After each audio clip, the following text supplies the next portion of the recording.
Harvey Weinstein left and Hayley Atwell. Getty Images. Hurricane Harvey's gusts strengthened to a Category 5 scandal during the weekend as movie mogul Harvey Weinstein's closest advisors and colleagues jumped ship. Public outrage swelled and new allegations crashed around the accused serial sex harasser.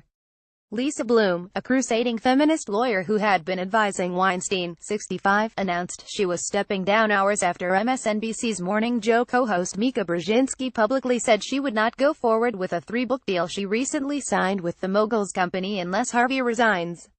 In another blow, Lanny Davis, a lawyer and longtime Democratic Party operative, resigned Saturday from the elite legal team that Weinstein had assembled to advise him during the burgeoning crisis over accusations that he has been mistreating actresses and female employees for 3 decades. Meanwhile, 2 more high-profile politicians, Sens. Al Franken and Elizabeth Warren, joined a parade of Democratic lawmakers who vowed to forward the thousands of dollars they received in Weinstein campaign donations over the years to women's charities. 3 executives have announced their resignations from the Weinstein Company board. Last week, the New York Times reported numerous accusations of Weinstein sexually harassing women who worked for him, including actresses Rose McGowan and Ashley Judd. The report said Weinstein's companies paid out thousands of dollars to at least 8 women to buy their silence. Harvey Weinstein and Georgina Chapman. Getty Images. Weinstein, a married father of 5, released a statement Thursday expressing regret for what happened. He said he was seeking therapy and taking a leave of absence from his company. But he later told Page 6 that he was taking legal action against the Times, citing its reckless reporting, even as lurid details of his alleged conduct continued to emerge. Lauren Sivan, a former news anchor, told the Huffington Post on Friday that Weinstein trapped her in an empty restaurant and tried to kiss her. When she refused, she said Weinstein masturbated in front of her. The incident allegedly occurred in 2007, the same year Weinstein, a Hollywood powerhouse whose fabled Oscar night parties drew dozens of stars, married his second wife, fashion designer Georgina Chapman, 41. In that same year, he also traveled to the English countryside to visit the set of Brideshead Revisited, an adaptation of Evelyn Waugh's classic novel about sexual mores and a golden age of aristocracy on the eve of World War II. Miramax, his first company, which he started with his brother Bob in 1979, was in negotiations to distribute the film in North America. During a break in the filming, the brash Hollywood power broker behind such blockbusters as The English Patient and The Crying Game walked over to Hayley Atwell, a then 24-year-old British-American actress who was playing Julia Flight in the movie. Weinstein started flirting with the actress, who was clearly nervous, starring in one of her first major roles. At lunch, Weinstein sat with the cast and crew, and told Atwell to watch what she was eating, explaining that he had just come from watching that morning's filming and he didn't like what he saw. A film industry source told the Post, "You look like a fat pig on screen," said Weinstein, who had just come from watching the dailies. "Stop eating so much." When Atwell told her Oscar-winning co-star Emma Thompson that the Miramax had ordered her to go on a diet, Thompson flipped. She took Weinstein aside and threatened to quit if he forced Atwell or any other woman on set to go on a diet. Emma called Harvey out for being a misogynist and a bully and really gave him a hard time, the source said. Weinstein backed down. Atwell, who has gone on to a successful film career, including playing love interest Peggy Carter in Captain America, emerged pretty much unscathed from her encounter with Weinstein. Others have not been so lucky.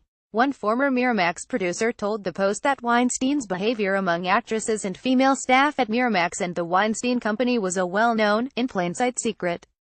A lot of female producers were harassed by Harvey, and they put up with it because they would otherwise get a reputation as a troublemaker, said the producer, who did not want to be identified. This is a very small industry. Weinstein, who grew up in Flushing, Queens, is among the most powerful men in Hollywood. He and his brother Bob started Miramax, named after their parents, Miriam and Max Weinstein, in Harvey's own bedroom apartment on West 57th Street in 1979. The company began by acquiring independent films and distributing them in North America. Their first acquisition was The Secret Policeman's Ball, which they bought at the Cannes Film Festival in 1979. The film had a sequel, and Weinstein decided to splice the 2 films together, retitling the movie The Secret Policeman's Other Ball. While Weinstein's penchant for changing films to suit his purposes earned him the moniker Harvey Scissorhands, his taste for independent features such as Cinema Paradiso, Sex, Lies and Videotape and My Left Foot catapulted Miramax and later the Weinstein Company into the stratosphere. The Weinstein brothers' films earned dozens of Oscars, and their lavish Hollywood and Cannes parties were legendary. Their workplace was another matter. Staff at the two companies put in 60 to 80 hours a week, and in the late 1990s, the Federal Department of Labor launched a probe that resulted in the Weinsteins forking over $136,000 in overtime paid to employees, according to reports. In New York, their Tribeca offices were known as the meat grinder because of the long hours and staff turnover. But the headquarters was toxic for other reasons.